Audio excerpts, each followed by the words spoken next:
The lead attorney for the seller leaned back in his leather chair, a cold, condescending smirk playing on his lips as he tapped his Mont Blanc pen against the mahogany table.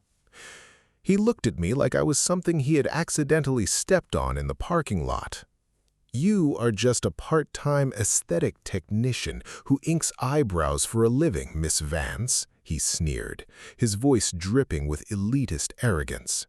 "You signed a binding purchase agreement. You defaulted on your loan approval. You do not have the liquidity. You do not have the legal backing. And frankly, you do not have the brain power to fight us.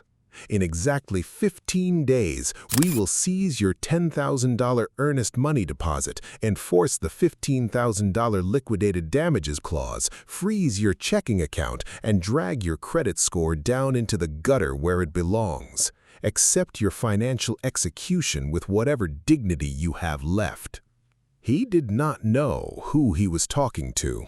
He saw a female beauty technician in a black scrub top. He did not know that behind my PMU practitioner license hung a badge. He did not know I was Valerie Val Vance, a 29-year-old licensed private investigator specializing in civil insurance fraud and forensic asset tracking in the city of Houston, Texas. For 7 years, I had spent 40 hours a week dismantling million-dollar corporate fraud schemes, tracing offshore paper trails, and catching seasoned white-collar criminals in their own lies. But standing in that high-rise office overlooking the sweltering Texas heat, my heart was beating against my ribs like a trapped bird. Because for all my investigative prowess, I had committed the ultimate, embarrassing rookie financial sin. I had let my net worth sit completely exposed, unprotected, and utterly blind to the brutal, unyielding mechanics of the American financial system. Exhibit A. Case File. Houston Civil District Court. Evidence Record 004. Target Subject: Valerie Vance. Age: 29. Liabilities: $38,000 in high-interest student loans at 7.2% interest rate. $12,000 in auto loan debt at 8.5% interest rate. Liquid assets: $18,000 in personal savings. Credit score: 740. Crisis trigger: denied mortgage underwrite due to $25,000 unseasoned cash deposit. Countdown: 45 days to financial ruin. It had all started with a dream of buying a quiet 3-bedroom house in the Houston suburbs, far away from the concrete noise, where my 62-year-old mother could rest her failing heart without worrying about monthly rent spikes. I had found the house. I had put down $10,000 of my hard-earned savings as earnest money. But to hit the required 20% down payment threshold to avoid private mortgage insurance and lower my monthly mortgage payments, I was short. My uncle, an old-school contractor who mistrusted banking institutions, handed me $25,000 in physical paper cash. He signed a formal gift letter. I deposited the stack of $100 bills into my bank account, feeling a surge of relief. I thought money was money, cash was cash. I was completely ignorant of the ironclad regulatory matrix governing system-level finance in the United States. 10 days before the closing date, the bank underwriter dropped an atomic bomb on my life: loan denial. The email was short, mechanical, and ruthless. The $25,000 deposit had not been seasoned for the mandatory 60-day look-back period. It could not be sourced to an acceptable paper trail. To the automated compliance algorithm of the mortgage lender, a random $25,000 cash injection looked like an undisclosed high-interest debt, an illegal money laundering operation, or an illicit loan. The mortgage application was rejected instantly. I was instantly thrust into a compounding financial nightmare. Under the terms of the Texas real estate contract, if I failed to close or produce a legitimate loan commitment letter within 45 days, I forfeited my $10,000 earnest money deposit. Worse, the seller activated a legal penalty clause demanding an additional $15,000 in liquidated damages for breach of contract. If I could not produce $25,000 in liquid cash flow or force a legal resolution within 45 days, the seller attorney promised a full-scale legal assault. A bank levy would freeze my assets. A public judgment would destroy my 740 credit score, dragging it below 580. My access to prime interest rates, future lines of credit, and career credibility as a licensed investigator would be vaporized. I left the attorney office and walked into the brutal Houston humidity, the temperature hitting 102 degrees Fahrenheit. Sweat pooled at the small of my back. I sat inside my 10-year-old sedan, gripping the steering wheel until my knuckles turned white. My mother called me right then, her voice weak, asking if we should start packing boxes for the new house. I pressed my mouth to stifle a sob, tasting salt and copper, telling her everything was on track while looking at a bank app balance that showed my entire life savings crumbling into dust. 4 distinct layers of conflict were tightening like a noose around my neck. Outside my car window, real estate attorneys and debt collectors were executing an aggressive campaign of intimidation, sending certified formal notices of intent to sue every 72 hours.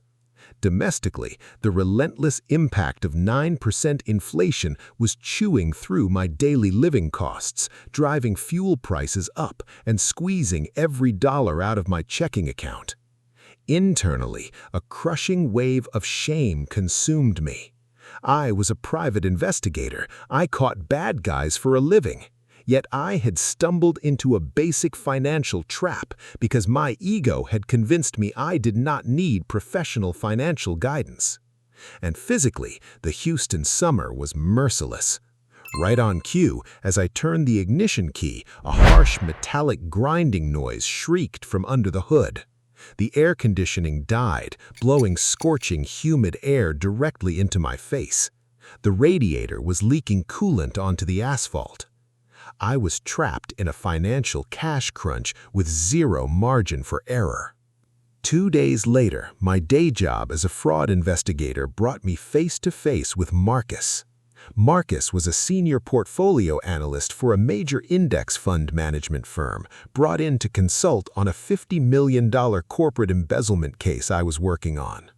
As we reviewed thousands of rows of transaction ledgers in a cold, fluorescent-lit conference room at 3 in the morning, Marcus noticed my bloodshot eyes, my shaking hands, and the stack of debt notices sticking out of my leather folder. Marcus did not offer me pity. He did not offer to lend me a single dollar. Instead, he pulled out a yellow legal pad, drew a sharp vertical line down the middle, and looked straight into my eyes. "Valerie," he said, his voice calm, analytical, and devoid of emotion. "You are brilliant at investigating where other people's money goes, but you have never conducted a forensic investigation on your own cash flow. You think like a worker, not like an asset manager. You think physical cash is wealth. Cash is not wealth, Valerie. Uninvested cash in a high-inflation environment is a melting ice cube. You are trying to build a life on high-interest debt, unseasoned liquidity, and reactive panic.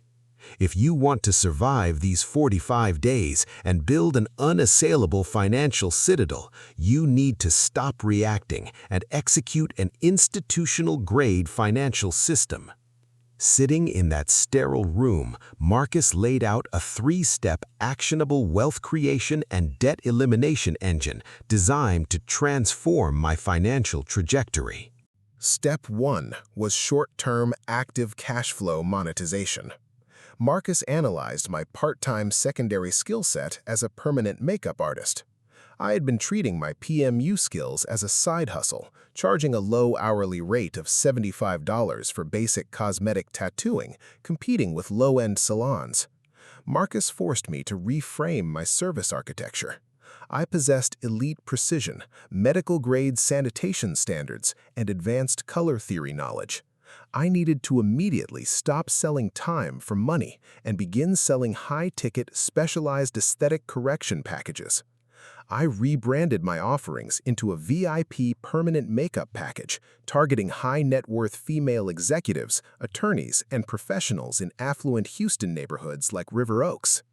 The price tag, $1,200 per comprehensive session for complex brow restoration and lip neutralization.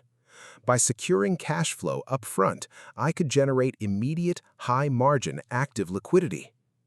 Step 2 was rigorous budgeting and debt allocation via the debt avalanche method. Marcus overhauled my monthly capital allocation using a modified 50-30-20 budgeting model. 50% of my baseline income was strictly capped for essential living expenses. 30% was aggressively diverted toward short-term debt liquidation and legal defense reserves. 20% was earmarked for wealth accumulation. To eliminate my debt burden, we bypassed the psychological debt snowball method and deployed the mathematically superior debt avalanche strategy. Every single excess dollar generated from my high-ticket PMU services was directed exclusively toward my highest interest rate obligation first, my $38,000 student loan debt at 7.2% and my 8.5% auto loan. By targeting the highest interest rate first, I was eliminating the compounding interest drain that was quietly leaching my long-term purchasing power. Step 3 was long-term passive wealth accumulation using the dollar-cost averaging strategy into low-cost index funds. Marcus explained that earning active cash flow was merely step 1 of financial survival. True capital preservation required converting active earnings into inflation-hedged, tax-advantaged assets. The core vehicle, consistent automated monthly investments into the Vanguard Total Stock Market Index Fund, trading under the ticker VTI, alongside an optimized Roth IRA structure.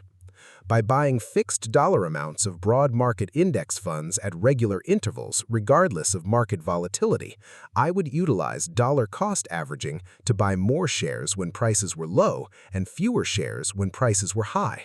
Over time, the exponential engine of compound interest, compounding at a historical average return of 8 to 10% annually after inflation, would build a financial moat that no bank underwriter, debt collector, or legal threat could ever breach. Marcus handed me a leather-bound manual detailing asset allocation, portfolio rebalancing, and liquidity management, along with a digital PDF outlining the step-by-step setup of automated Vanguard index fund purchases. "Take this," Marcus said softly. "This is your blueprint. Read it, understand it, execute it." I took the documents, walked out to my car, and threw them into the glove compartment. Resistance and doubt immediately took over my mind. "The market is rigged," I told myself as I stared at the charts on my phone late that night. "Index funds are for rich people who can afford to lose money. Wall Street is just a glorified casino. If I put my hard-earned cash into the market, a market crash will erase everything I have left." For 2 full weeks, the manual sat untouched in my glove compartment, gathering dust alongside empty coffee cups and unpaid mechanical repair estimates. Friends and well-meaning colleagues offered toxic advice. "Just file for Chapter 7 bankruptcy, Val," a fellow investigator told me over lunch. "Erase the debts, walk away from the house, let the $10,000 deposit go. It's easier to start from zero." But I knew what Chapter 7 bankruptcy meant. It meant a public scarlet letter on my credit profile for 10 years, the loss of my private investigator bond, and total destruction of my mother's trust in me. Driven by panic, I made my first catastrophic operational mistake with my side business. Desperate for fast cash flow to meet my impending legal deadlines, I launched a flash sale on my PMU services, slashing my prices by 50% to attract high volume. The result was a total disaster. I worked 14 hours a day, burning out my wrists and eyes, inking brows for bargain hunters who demanded endless free touch-ups. High markup costs for high-grade organic pigments, single-use surgical needles, and studio rental fees ate up my slim margins. After 10 days of grueling physical labor, I calculated my net return. I had lost $1,500 of my capital reserve in operating overhead. Night 20 of the 45-day countdown arrived like a sledgehammer. I sat in my broken-down car in the driveway, the smell of damp upholstery thick in the air. The temperature outside was 94 degrees even at midnight. My body was exhausted, my hands were raw, my bank account was draining, and in 25 days, the seller attorney would execute the legal judgment that would ruin my life. I pulled out my phone, opened my calculator, and ran the numbers again. If I lost the $10,000 deposit and paid the $15,000 penalty, my net worth would go negative. I would be buried under $50,000 of high-interest debt with zero emergency fund, zero liquidity, and a credit score shattered beyond repair. "Why?" I whispered, pressing my forehead against the cold rubber of the steering wheel, tears finally breaking through my composure. I solve crimes for a living. I track hidden assets for insurance companies. I catch fraudsters who hide millions. Why am I completely helpless when it comes to my own life? Why am I letting the rules of a financial system I never bothered to learn crush me into nothing? The silence inside the dark car was deafening. I opened the glove compartment, pulled out Marcus's dusty leather-bound manual and the strategy document, clicked on my small overhead map light, and began to read. I read about liquidity risk. I read about how commercial banks evaluate seasoned funds using strict 60-day anti-money laundering frameworks under federal banking statutes. I read about asset allocation, the math behind debt avalanche optimization, and the unstoppable physics of compound interest over a multi-decade horizon. For 6 hours, as the sun began to peek over the flat Houston horizon, I took notes in my investigation notebook, writing down formulas, interest rates, and precise cash flow projections. I was done playing defense. I was going to use my training as a Tom Tuthu to wage total surgical war on my financial crisis. Step 1 of my counteroffensive was transforming my PMU operation. I immediately canceled all discount promotions. I overhauled my brand identity, positioning myself as an elite cosmetic reconstruction specialist. I reached out directly to top dermatologists, plastic surgeons, and high-end med spas across Houston, offering high-ticket scar camouflage and premium micropigmentation packages. I priced the VIP package at $1,200 cash up front. Within 7 days, leveraging my precision and professional background, I booked 15 high-end clients.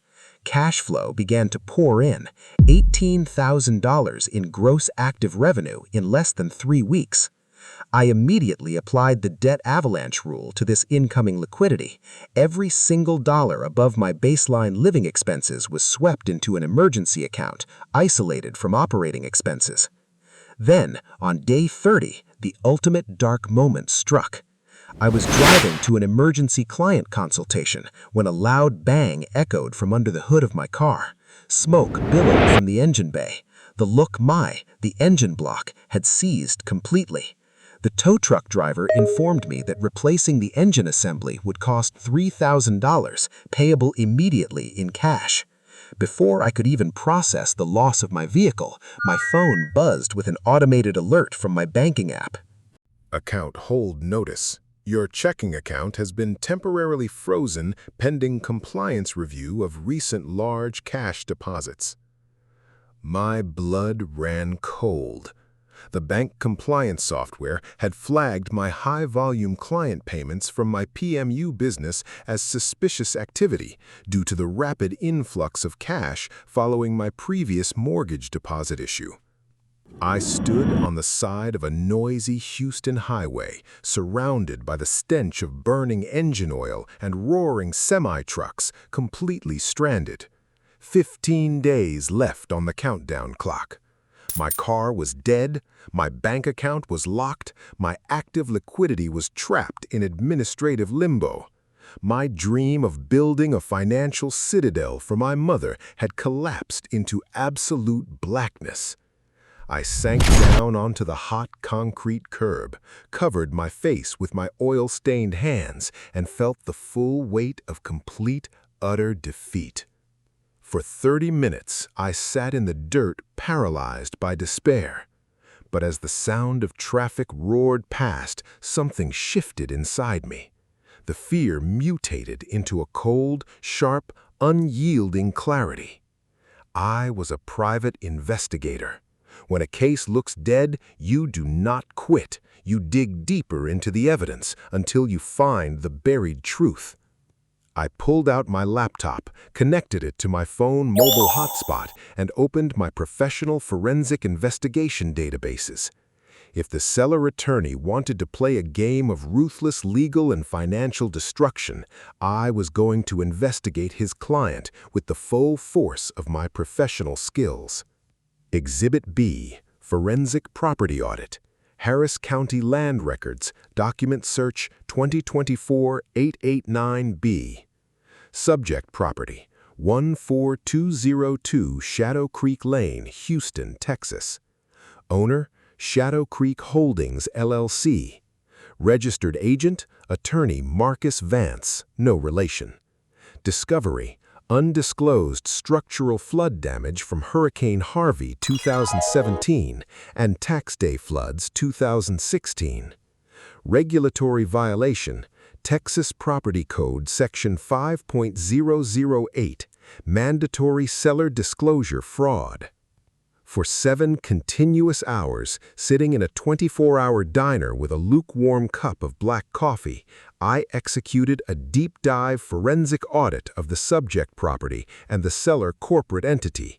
I pulled historical satellite imagery, local drainage district flood maps, insurance claim registries, and county deed records. And then I found the hidden smoking gun. 6 years prior, the subject property had been submerged under 4 feet of water during a major flood event. The seller, a corporate entity operated by a real estate investor group, had executed cosmetic sheetrock repairs without filing required county permits and had intentionally omitted the property flood history on the mandatory Texas Real Estate Commission seller disclosure notice. Under Texas Property Code Section 5.008, failure to disclose material structural flood history constitutes deliberate real estate fraud, carrying statutory penalties, treble damages, and mandatory legal fee shifting. I did not hire a lawyer. I did not file a lawsuit. I used pure negotiation leverage grounded in undeniable legal and financial facts. At 9 a.m. the following morning, I walked back into the high-rise office of the seller attorney. I did not wear my PMU scrubs. I wore my tailored dark navy investigator suit. I placed a thick black leather folder onto his mahogany desk with a heavy, deliberate thud. "What is this?" the attorney asked, his expression shifting from arrogance to mild annoyance. "That is Exhibit C," I said, my voice dropping to a low, icy monotone. "That is the complete forensic investigation of your client property on Shadow Creek Lane. It contains certified elevation certificates, insurance claim payouts from 2017, and photographic proof of unpermitted structural repairs following 4 feet of floodwater inundation. Items your client explicitly swore under oath did not exist on page 4 of the seller disclosure agreement." The attorney opened the folder. As his eyes scanned the county documents, the color drained entirely from his face. The Mont Blanc pen in his hand froze. "Now," I continued, leaning forward, placing both hands flat on his desk, "here are my terms. You will execute an immediate mutual contract cancellation notice. You will authorize the full, unencumbered release of my $10,000 earnest money deposit from the escrow account by 3 o'clock today. You will sign a complete legal waiver releasing me from any and all liquidated damages, penalties, or claims. If those documents are not executed and signed within 2 hours, this entire dossier will be delivered in person to the Texas Real Estate Commission, the Consumer Financial Protection Bureau, and the Harris County District Attorney Financial Crimes Division. The attorney swallowed hard, his throat dry. He did not say a word. He pulled out his pen, opened the settlement agreement, and signed the full release. The $15,000 penalty was obliterated. My $10,000 earnest money deposit was returned in full. The financial trap was shattered, not by luck, but by strategic leverage, relentless investigation, and unyielding execution.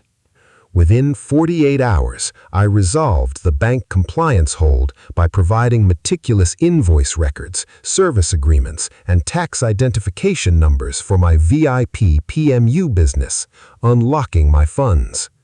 The measurable milestones achieved over the next 12 months were nothing short of transformative. Milestone 1, short-term recovery, 45 days. Liquidated penalty, reduced from $15,000 to $0. Earnest money recovered, $10,000 cash returned to checking account. Active business net cash flow, $18,000 generated in net revenue from VIP aesthetic clients within 45 days. Milestone 2, medium-term consolidation, 6 months. Auto loan obligation, $12,000 paid off completely using the debt avalanche strategy, eliminating an 8.5% annual interest drain.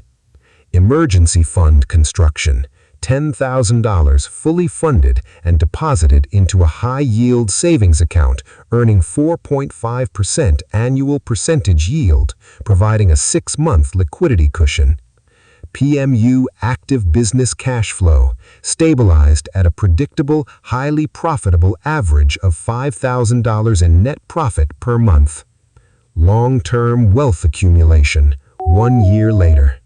Credit score climbed from 740 to elite 780.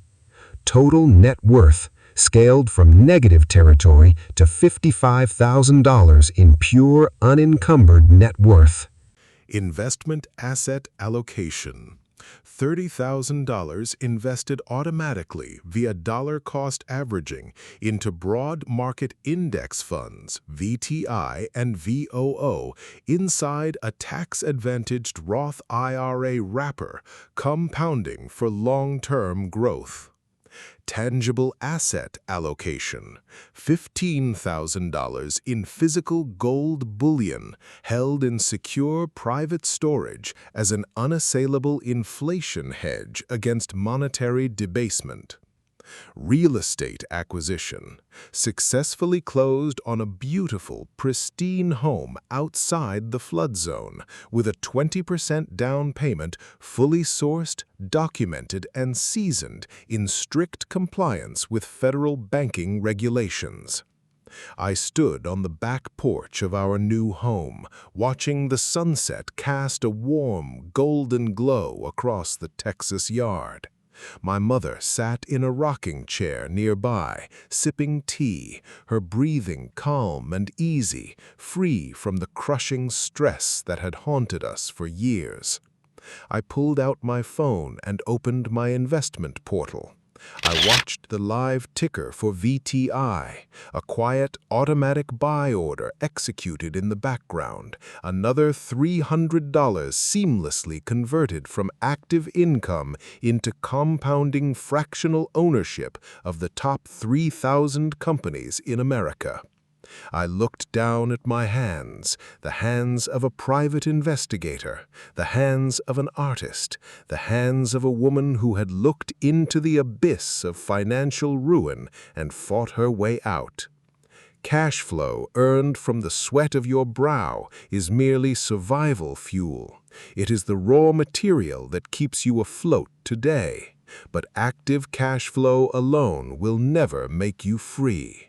Only when you possess the discipline to package your personal value, master the institutional rules of the game, aggressively eliminate high-interest liabilities, and systematically channel your excess liquidity into tax-advantaged assets, physical gold, and broad market index funds will you ever build a true financial citadel. A fortress so strong that no economic crisis, no predatory legal threat, and no wave of inflation can ever tear it down.